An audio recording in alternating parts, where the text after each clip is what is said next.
With heightened interest in geopolitical issues and the relationship between the American president and other countries frequently making headlines, it probably seems like a fitting time to release an action film with this high concept.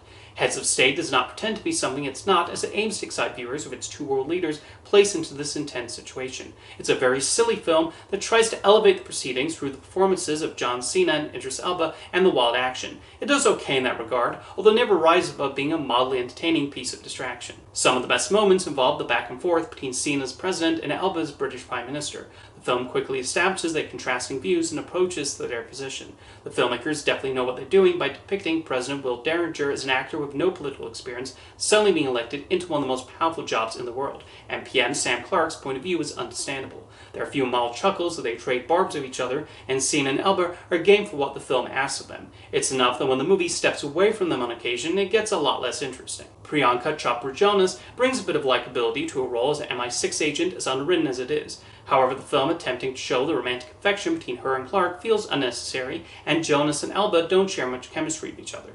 Jack Quaid also does what he can with his small role, providing some energy and quips. Where the film seriously underwhelms is with the villains, who are stock baddies, and the leads mainly have to fight their way through a bunch of uninteresting goons. The action shifts between standard sequences with things exploding at every turn and a couple of inventive bits. A standout is when these world leaders accidentally cause harm to a group of violent thugs, which utilizes some clever choreography. There's also a car chase scene that's kind of fun and how over the top the movie is willing to take it.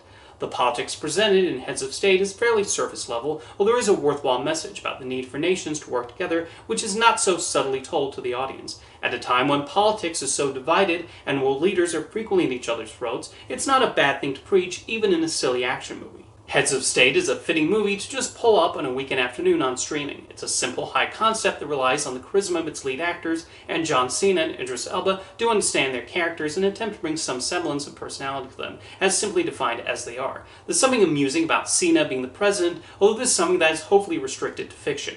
However, they are still thrown into a fairly routine action movie, mainly interested in having them followed by dull villains with big guns and setting off multiple explosions.